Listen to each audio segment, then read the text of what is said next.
the whole world can tell you stop doing it, you just go. But you must go about it logically, yes. Welcome to the One Day at a Time podcast, where we take things one day at a time. Today in the studio, we have Zi Jie.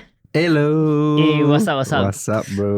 Welcome to the studio. Hey, yeah, right. nice So place. today, we are here to talk to Zi Jie about his life as a entrepreneur. Yeah. Right. So Yeah. I've known you for actually quite many years many, already. yeah. Definitely, about more than 10 years. I think. Yes, Huh? yes. More than 10 years, and Yes. in your entire adult life, Yeah. actually. You are 32 this year. Yes, 32 right? 32 this this year, year. In your correct. entire adult life, right?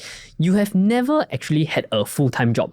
No, never. Never, right? Yeah. And you graduated from a local uni, Yes, I right? did. Yeah. Which uni did you graduate from? I studied history at NTU. Yeah, so Yeah. quite atas one, like NTU, right? NTU it's very hard to get into local uni, right? It's I think like NTU, NUS, SMU is seen as like one of the most prestigious universities in the world, Okay. top 10 every year, you know, so like you got a super awesome degree, but for some reason, you decided not to utilize that degree and to go into entrepreneurship, Yeah.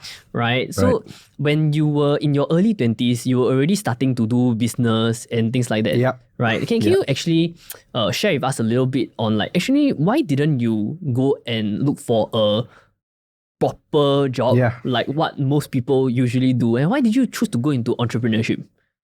All right, actually, started very young, where I really didn't like to sit still in class to do anything, right? I'm always wanting to run around, move around. So every time the thought of having 8 to 5 in the office scares me, right? It works well for some people, but for me, it scares me. So, and I'm always up for trying new things and stuff like that. But of course, so studies weren't my thing, right? I really, even though yes, NTU and all, I really struggled like crazy through the A levels and the uni years, right? So my deal with my dad was, he told me, as long as you get your degree, you can do anything you want. So once I got my degree, I was like, okay, that's it. I'm going to try whatever I want to try, and try to make a living out of it. And yeah, so that's what happened, and why I haven't had a full-time job in that sense. So when we first met, like I was doing music stuff. I was in the music industry, and you were also like starting out in the music industry, right? So actually, what are the first few businesses that actually you started? Right. So like you mentioned, the first one was music, right? So funny story. Just recently, I came across a photo that we did in secondary school where everybody wrote down what they wanted to be when they grew up. Secondary school, so we was 15, 16 years old already. And I put them musician. So I'm quite happy that I managed to do it. I'm still doing it, but on a much Primary school, secondary school. Wow. Yeah. So because that's when I started playing music as well. So in the midst of uni, I started playing at the bars and stuff like early that. 20s lah. Yes, early 20s. Started playing at the bars and doing some gigs here and there. Of course, doing the gigs in school as well, in uni. And of course, church as well. So I play in church. And then so after graduation, no, probably year 3 or year 4 in uni, I started trying to do busking. Yeah. Right? Yeah. And at a point of time, busking was very different from what it is today, right? Correct. So busking still had quite a lot of negative connotations around it. People say like you beggar. Yes, stuff like that lah. So I was like, heck yeah, I'll just go and try. Right? So at first, I didn't even know I needed a license. I just took the guitar, no mic, nothing. Just go and sing. Any random spot. So, and I think like the first or second time I went to do it, there was this guy, he just kept walking left, right across me like this. Very weird. Then after I finished the set, he came to me, can you sing for my wedding? I was like, what the, right? So that was when, then of course wedding, then you charge them and stuff like that. That was when, I can do this a bit more seriously. So that's where I started to buy the mics lah, the sound system and stuff like that lah. So from the 3rd, 4th year uni, that's where I started doing busking, and I started doing it at the peak, I think almost every day. Writing when correct. I did it a lot. That's great. Yeah, correct. And under the hot sun some more. yes, right. Yeah, correct. Day, night, whatever. Mm. And the wedding gigs kept coming, right? And the events kept coming and coming and coming. So by the time I finished uni, I had that going. So probably it's one of the reasons which contributed to why I didn't use the degree to... because you already had income. Yes. And at that time you were single. Like you didn't have really a lot of expenses because you were single. Correct. So after uni, so that was the route I pursued lah. And then of course I dabbled into writing my own song. That's where I met you and stuff like that. So like in your early entrepreneurship years, like a lot of the stuff that you did were actually related to your main passion, which was music. Right. And it's as you do, you gain like a new income source, like from basking, then suddenly got like wedding. Then like you just grow from there. Correct. Right. And how long did you do this for? Quite long, I'm still currently doing it. Right. But on a much lesser scale, of course. I still enjoy gigging once in a while here and there. But last time was very tiring. Correct, because you're every day. I can imagine. Every day, every weekend. Every day singing. Right. And the moment you lose your voice, you like, lose your income. Oh, yeah, right. Then you got a wedding coming up. Then you're like, oh crap. Then and how so that's one of the reasons why I also knew that I needed to pivot to other things. So but many years already I've been doing music. Right. Here and there. where did you, at which point did you like branch off into doing other businesses? Thankfully, it was just before COVID. COVID so hit. Like 2018, 2019. 2019.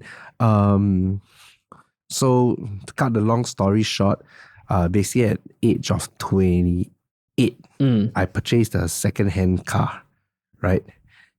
And you guys, all my friends, I knew nuts about cars. I don't know anything about cars last time, right? Me too, Right? I don't know what you guys can talk. I have no idea what you are talking about. To me, a car is just something that bring me convenience, move me from point A to point B. That's it, right? Right. So, and because that time I was doing a lot of busking, I was doing a lot of gigs and events. And I'm taking MRT with all my equipment. Like really, it's damn heavy, right? It's thinking, why don't I just get a vehicle? So when I go for weddings, when I go for busking, I can drive lah. Right. Yeah. So after I got my car, I liked it to look shiny lah, basically. So I started Googling and researching and starting to learn how to properly maintain the outlook of a car, right? Which is damn lame, to be honest, right? Can use damn or not? Can which is really very lame lah, to be honest. So I started learn. Went to like the car shop and buy some products to try. Then I saw, not bad, like look quite chill, right? Look quite chill. So one day I just told my wife, and now I'm at a stage where married already. Yeah, correct. At that time she was a girlfriend, right? Not wife yet. At that time. Yes, girlfriend. Yeah. So I told her one day, and this was the point I even haven't mastered it yet. I just told her, I'm going to run an ad. Okay? And I'm just going to put the service out there. and I'm not going to sleep until I get the first inquiry. Right? So I just run Facebook, Instagram, right? Just put, I think like, I don't know, $30, $40, right? Right. I run, I think within an hour I got inquiry coming already. To wax the car, is it? Or that what? time I think I just offered like, something wash very and basic, wash and wax kind of service. Yeah. So I closed the deal. Then I was like, oh crap. Right. So I had to go and buy things and go, okay, then I go and do. That's how I started into the next big business, which now we focus on coating of cars lah. So in the beginning, you were just doing like mobile car wash, right? Mostly. Yes. Then now you kind of mostly move into specializing in coating. Yes. Right. Actually, can you explain what that is? So do you need to wash the car first, then can coat? Yes. So still washing lah. Yes. So washing is definitely part of it. So what is coating? I always, to put it in layman terms, it's like, when you buy a new phone, you always buy the screen protector and the phone casing. Yeah, it's similar lah. It's just something to protect protect the paintwork of I the see, car. I see. Yeah. And from then actually I recall also like your car wash business, your mobile car wash business, Yeah. like at that time became one of the main things you were focusing on, right? Yeah. Because unknowingly actually people need the service. Yes. Right. So you that's why you were like from busking and performing every day. It's like then you went to wax cars every day. Okay, so the transition was super tiring because I remembered when I just started, and I think still 20, still got a lot of energy, right? This was 5 years back around there. Busking 12 to 2, 12 p.m. to 2 p.m. and doing one car from 7 p.m. to 10 p.m. every day. So it was right. So every day you're doing both things. Yeah, every day, and then one day I decided to pivot more into the car lah. Yeah, I brought down busking, and then COVID hit. Oh, right. Yeah. Right. So yeah. So for the car thing, actually it's quite a number of years already, Got 5 years already, right? Five, yeah. Yeah, and like also just recently, I think like last year, you also pivoted into doing like you slowed down a little bit on the car business, right? And you pivoted into doing private dining. Yes. Right? So how did a guy with a history degree who made money from music and gotten into the car business become a private dining chef? Like, what the heck? Good question. So it was when COVID hit, right? So when COVID hit, I couldn't do music, I couldn't do the car because it's non-essential, right? Non-essential. Right, yeah, correct. So no gigs. Yeah, we had some online gigs and that kind of stuff, but yeah. Then the car one was totally, because coating is not part of essential, right? It's not a car repair or anything. Correct, It's purely aesthetic, correct. right? So I was very free, right? I was very, very free. So one day I told my wife, I said, let's try to sell burgers. Right? And because it was COVID, I was watching so many Gordon Ramsay videos. So I was like, wow, must go and try, right? So try. Always for every business, the starting is the toughest, I tell you. Because there's so many products, there's so many suppliers, there's so many things on the internet, right? That teaches you different ways, right? Yeah, it's a lot of research. So I started making, and then came like, hey, quite nice at a burger. So same thing. Don't care, just run an ad. And then got demand. So it became every day. This was specifically during circuit breaker when nobody could dine out. It was all delivery or you cook at home, right? And just run the ad again. And demand started coming in, right? And so we did it for 1 month. It was one of the most tiring out of all the business. As tiring as the rest were, this was the most tiring because firstly, a lot of things we made from scratch. So it was a lot of work. And the sauce, we can spend I don't know how long cutting onions and stuff like that. It was really very tiring. Yeah. And then you did it all yourself. My wife helped. So like in-house. In-house. So it was, and no matter what premium ingredients you use in a burger, right? You can never charge premium. Why?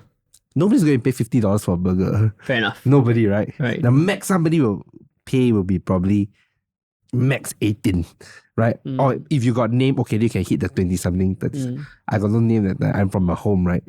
So in the end, and then the worst part was, because it was delivery only, I remember at like 7 p.m, there would be like 7 to 8 delivery riders. They stand right outside. It was super stressful, right? And at the crunch time, I had to get my mom and my helper to help. It's mad rush, right? Because it's like, because some burgers they want to add bacon, some want to add egg lah, then you just gotta be insane concentration and fast. You can't take your time to do it because the delivery riders' time is their income as well, right? Can't delay them. So you just gotta push everything. So, and because we can't charge a premium no matter what ingredients we use, I can be working from 10 a.m. to 10 p.m. and got 3 to 4 people working, but the profit is like $100, right? So it didn't make sense at that point of time. It was very good learning experience, really very good learning experience. But after circuit breaker was over, I was like, no, I'm not going to dabble into this again, right? So that's when I went back to music and doing the cars. And then it's only probably last year, like you mentioned, because from the burgers we got quite a lot of good reviews. So I decided to let's use the reviews and pivot to something doing more private dining kind of stuff. So like they come to you. They come to me and it's not a mess, 50 people, it's all small groups. Right. And we just get to engage with them. Yeah, so that's what has been happening for the past year. Right. So now you do from like delivery, like burgers and stuff, you have sort of like minor pivoted to doing private dining. Specifically, it's like a Japanese style Wagyu type thing, so right? we do Japanese Wagyu lah. Yeah, it's a 5-course meal kind of stuff. Nice. And is that the thing that you are mainly focusing on these days? Kind of. Yes, I would say. I'm still trying to find that balance of everything. Juggling everything lah. Yeah. Right. Because when you move on to your next business, you actually never like shut down the previous ones. No. Right? You just sort of keep doing it, but very small scale. Yeah, at a site. Yes, right? So you still perform, you still do the waxing thing, but then it's more of a side thing. Yeah. Right? Then you have a new focus, which is at that time was the burger thing, then private dining. Yes, right? correct. And you were mentioning that you actually saw an opportunity, you are looking to start something new sometime, right? Yes. Yeah. So the question that I have for you, right, is as someone who has lived 32 years, which is like a decent amount of years, right, who has never had a full-time job, right? Like I know now you tell us that like, oh, you know, like I run ads, then like got customer, very good, very busy, but got customer, got make some money, you know, and all of that. But surely in every of your business, right, there is ups and downs one. Yeah. Correct. It cannot be like every month, every single day, wow, damn hot one, right? Definitely. There will be ups and downs. Yeah. So like, wouldn't you feel anxious that like, actually I got in, because all of the business, right, you got into it by chance one. It's not like, you studied damn hard to become a chef. Then like, you know, you got into it by chance because like you love it, it's passion. Yeah. So wouldn't along the way, right, you feel anxious that like, shit, no business, how? Oh, every day. Every day we'll feel. I've started to. There are some things within my control. There are some things which are not within my control. And the things that are within my control, I must make sure I do it well. Right? In terms of when the guests come, they really have a good time. And really taking pride in my work and what I offer and do it properly. Right? I think that's one.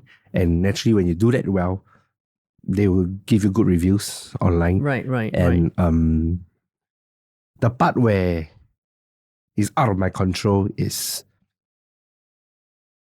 how many people sign up for the service basically. Correct. Right? Correct. And sometimes there's something I believe in when it's basically how the market responds, right? So it's, if they're not responding well, it's either you have not, your name or your branding is not powerful enough to match the price you're charging them, or basically you're charging too high.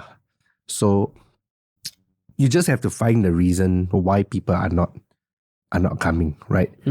If it's purely because the product or the service is not up to standard, then that's on me to work. Because at the start of every business that I mentioned, my first few customers, let me think. I kena scolded. I will kena scolded one. Yeah. Every business sure will. There's no, I think to have a business, I think it's one out of I don't know how many, right? When you start out, the first time you do, everybody very happy. No, it's a lot of tweaking. Right. So I think the hard part is to push on, is to really firstly self-awareness, like where am I messing up, right? And then work, whether you're willing to work on that to make it work. Has there ever come a point in your entrepreneurship journey, right, that you feel like, wow, shit, man, Don't I do should it. just go and get a full-time job. Oh, many days, bro.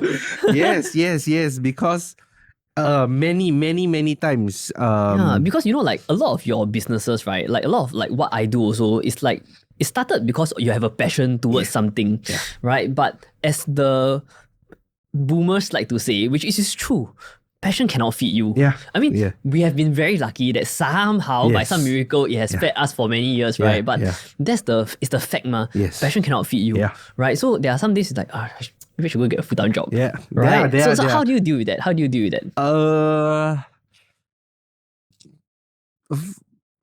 Well, that's a good question. How do I deal with that? Right, and even the thing here is that when you first started, right, you were single, staying with your parents, no expense. You probably the biggest expense is your phone bill, right, or something like that, right? Same as me. But then as you go along, it's like, Charlotte, buy house already. Then, get married already. Got kid. Then got have second kid. Then all this is really like expenses. Like they are not like a few $100 kind of expenses. They are real expenses. And as an entrepreneur, like you have to tahan through the ups and the downs of every business. Like how do you deal with it emotionally? Okay, so I think the first point, if anybody wants to start a business for money, don't do it. Right? Because a full-time job can pay you better and more steadily. Depends. Depends. But at the start, right? Agreed. At the start, if you purely for money, then don't do it. Agreed. I mean, for yourself, it's all passion. It starts from passion. Yeah. Agreed. So the tricky part is always monetizing the passion, right? And monetizing the passion, to me, you must always have, how do I put this point? You must always know what the market wants rather than what I want. You get what I'm saying? Yes. I can do 101 things, right? And if I'm very prideful, I want the customer to have these 101 things. But actually, the customer, I only know one of your thing. They say, no. You must take our note. When you know what the market wants, and it's basically like a sell-out bid. No, I would say maybe it's closer to finding the balance of what you can love plus what they want. Yes, correct. Then, bam, you have a successful business. Yes, I think that is very important. But that's the hardest thing to do. It is the hardest thing to do. Because sometimes what they want might not be what you love. And sometimes what you love might not be what they want. Correct. So you have to find, and sometimes a lot of times where it's ego and pride, right? Where you think you know what they want more than what they want. Right? You get what I'm saying? Sometimes it's like that. But sometimes you just got to take a step back. And then you realize, actually what they want, and a lot of times, what they want is actually me working less. Right. It's actually easier. Right. Efficiency. Than me going... is going crazy over... Right. Going crazy over doing what I want for them. And then you realize, actually it's doable. Right. So I think that's a very important part for me, at least, when I run all this. And I think because of this understanding, I'll give you an example. Okay. Let's say wedding singing. Right? I love to do, I don't know, let's say country music. I love to do country music. Or I love to do hard rock, example, right? Or punk rock. But then all the wedding clients, they just want to Ed Sheeran perfect. Yeah, correct. Thinking out loud. So how? Am I gonna stick to, no, I only want to sing punk rock at your wedding. Or I'm okay with doing thinking out loud. Right. And then you find the balance, maybe 5 pop songs and one. Yeah, you throw in one, correct. So, and then that's what the market wants, right? Rather than me whacking hard rock songs all the way and stuff like that. Right. So I think you have to have that flexibility to tweak your skill set in order to satisfy what they want. I think as long as you're willing to do that, a lot of times you are able to monetize it. And that helps me to... Okay, I don't want to go back to full-time job. Right. I mean, you're not going back to it. You've never had it in the first place. Even though a lot of times it has crossed my mind, but one thing that I really value is freedom lah. Right? It means running this business. On days I go holiday, I can just the business just take a step back, chill. I spend time with my family and stuff like that lah. Yeah. I mean, there's nothing wrong with having a full-time job, right? Yeah, there's nothing. I know people who do their full-time job, then they get the money. Then on the weekend, then they go and do their hobby, and spend. Then they are happy. Yes, definitely. Right. But entrepreneurship is not for everybody. Yeah. But one thing I really want to ask you is that I think for most entrepreneurs, right, like including myself, we kind of go towards our passion, we start businesses, and not every business will generate income lah. In fact, some business actually lose money one. Like for sure. Okay. Right. But for whatever reason, like it's not even almost, it's that every single business that you start, right, you manage to see it through. You manage to see it through to profitability. Right? So for some reason you have this like Midas touch. It's like every business you touch, right? You make money. I know like, there's a lot of blood, sweat, tears behind the scene or whatever, but like you have never had a failed business so far. So hopefully continue. But I mean, so like, what's the secret, man? You gotta teach me. Okay, first secret is what you say. Is blood, sweat, and tears. Is the whole world can tell you stop doing it, you just go. But you must go about it smartly. Logically. Right? Yeah, logically. Yes, that's the right word. You got to be logical about it. The second one, which I'm a firm believer for those that are starting out. I'm not talking about seasoned pros and stuff like that. Is try to run the business without incurring rental. I agree. Right. All my business I have no rental. I agree. I mean, not just rental, but then like have your output, your recurring cost as low as possible. If you can do it from home, you can do mobile, you just do it there first. Until you prove that your business, people really like, then you can consider, hey, maybe I can have a place where people can come. Right? Agree. Yeah. But a lot of entrepreneurs that I see, if they want to go into F&B, the first thing they thought, I need to rent a cafe. Well, one cafe is 20K a month. Or more sometimes even. How to place, right? If you can do it mobile, you can do it online, you can do it. Try to do it. I think that's my safe.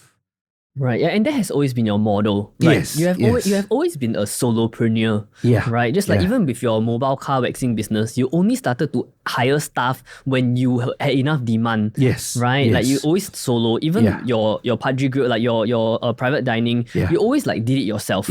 Right, and that is probably one of the reasons why you were able to find success, because the QC is very strong. Yes. Your name is on the line. Yes, correct. You're a British, so the QC is very strong. But do you feel like in the long term, right, how sustainable do you think this is in the long term? Because you're 32. Yeah. At 52, you're not going to have the same amount of energy. Yeah, agree. Okay, so I've been down the road where of hiring people. So some people do it. This is the part I really suck at. Which is managing people. Right? I really don't like it. Right? I don't know how to be a nightmare boss. I really don't know how. And when you're a nice boss, there are people who are good to appreciate and are loyal, but there are other people who take advantage who eat you, right? Correct. Yeah. So and managing people costs me so much more stress than running the like it takes away my focus. It's a skill. Managing people is really a skill. It is a skill. Correct. It's different from like entrepreneurship. It's totally different, right? So and for me, back to your question, recently I got this very funny belief, right? Is you're doing your business to do very well, right? Of course you can expand it, right? To big. But sometimes I think, and because of COVID, that if you put all your eggs in one basket, really, if anything happen, gone, right? Yeah. So I say if you start 50 businesses, let's say example, I'm exaggerating. Okay, if you start 50 businesses, every business just make $1,000 a month. Yes, $50,000. Right, it's 50K a month. Okay, but I mean, I think this idea is great. I mean, we had a discussion about it before. Yeah. So, but the thing about doing that is, don't say 50 lah. Say like 15, right? Let's say 15. 5. Okay, say 5. Then that's 5K a month, right? That's 5K a month. If each business give you 1K. Then the thing here is that because you have so many businesses, you're not going to be able to be hands-on on every single one, which means that you need to find either really good partner to help you run the day-to-day or very good staff. Yes. And that boils down to managing people. Okay, so you got to find a balance in doing so. So there are some business it has to be me, right? Correct. Because you are the brand, they cannot be hire me to wedding sing. Yeah, correct. I call some other singer go. Yeah, but there are some other business where how do I say? Yeah, it doesn't have to be you. And it's easy to run. So it's easy to hire people. Like the car wash? No. The So, car wash, car wash is a bit trickier. Okay. So I mentioned to you before we started, me and my wife, we are going into doing a mobile playground. Yes, you just mentioned. For children, right? That one, all I need is somebody who's good with kids to juggle the stations. Right, and can hire part-timer. Yes. So these are the ones where I don't need to be there. It's just let it run. And it's easy to run. And there won't be much problems. Whereas the car one, because the problem can range from doing the job poorly and stuff like it's more technical. Right. And things can go wrong. Yeah, like if your staff accidentally scratch a bendy, then bye GG, bye. Correct. Stuff like that. So nowadays my train of thoughts is to find businesses where I can easily have people run it rather than I have to coach and train them. And then how do I put it? The QC is not reliant on the staff. You get what I'm saying? Yeah. So if like the cooking, let's say cooking, I hire another chef, the quality control definitely drop, right? Because it's not his business, it's human nature, right? I can never expect a staff to love the business as much as me. Agreed. Right? I can't do that. So it's not fair to them as well. So hiring a staff would then affect the quality. Correct. Which in turn will cost me a lot more stress, right? Yeah, correct. But the mobile children playground one, all I have to is just somebody to juggle. So the risk is much lesser in terms of how it affects the business. Of course, unless the part-timer like go crazy and beat the kids or something like that, which is unlikely lah. Yeah, so I think I have to find a balance in finding what kind of business you want to do. Yeah. At the end of the day, it's still, for you especially, it's still very passion driven. Yeah, right? You go into things that you are passionate about. Yeah, right? is. Like from music to like washing your car because you bought a car and then you wax it. Yeah. Then after you went into cooking because you were passionate about cooking. Then I'm sure you're moving into like mobile playground because now you got kids. Yes, right? You know what it's like, right? And all that. And it's actually quite incredible, right? To be able to run multiple different businesses in different industries some more, right? And manage to make a living from it. Yeah. So if today, right, someone is watching and they are keen to like start their own business and you can only give them like one advice, like what would you say to them? Just one. Just one. Like the most important lesson you have learned in your, more than 10 plus years of running businesses. Starting out. Like start your own business. Like what is the one thing that you would say to them that you wish you knew at 22? I would say, which is what I say is try not to rent. really, because that sets you back like crazy. Like really like crazy. Is another one is learn how to play social media marketing. And marketing is so much easier than 20, 30 years ago. Right? Last time it has to be on the radio, have to be on newspaper, magazines. Now it's everybody. Right. You can post, you can do use the ads function and stuff. But it's also very competitive lah, because now it's also easier. It is. Right? So it's also it's easier, but harder also. Yes. Right, because Correct. competitive. It's much competitive. Right. When if you're posting, everybody's posting. Yes. Right. If you're running, everybody's running ad. Everybody's- yeah. That kind of thing, right? It's true. Yeah, It is yeah. true. But at least I agree with you in a sense where at least if you know a little bit of it, even if you were to hire a freelancer or agency, at least you know whether they are trying to scam you or not. Yes. Because you know a bit. Yes. Right. Yes. Yeah, That's very important. So that's very important. Yes. Right. And if I can add one more, is really be very only start it when you really believe in your service or product. Don't do it for the money. Yes, don't, because the results will come back and bite you. Yeah, and whichever industry, every industry I believe is pretty brutal in those, right? In which I'm sure yeah. So, Nice. Okay, if someone wants to like connect with you or eat at your private dining, like something like that, like where can they actually find you online? You can drop your socials, your contact details into this camera here. So I just say Yeah. Correct. Yeah. Pudgy Grill, right? Pudgy _ grill on Instagram. Nice. Right. And yeah, that's for the private dining one. Okay, nice. So they can contact you there if they want to. Yes. And they can chat. You can go and eat your food and chat with you about entrepreneurship. Yeah, sure. Nice. All right. Thank you so much for coming into the studio thanks, today. Zi Jie. Thank you for Thank sharing you. your entrepreneurship experience. No worries. I think it's very, very helpful. And we live in a world where full-time job is also not easy to get. Yeah. Right. And people getting retrenched and a lot of people going into entrepreneurship, but a lot of people failing. Yeah. In entrepreneurship. Yeah. So I think your experience can be quite helpful Thank to you. some people. I hope so. Yeah. And hopefully people will come and eat your food and chat with you about entrepreneurship. Sure. Awesome. Thank you. Thank you so much for coming in. Thank you. And we'll see you next time on the One Day at a Time podcast. Peace.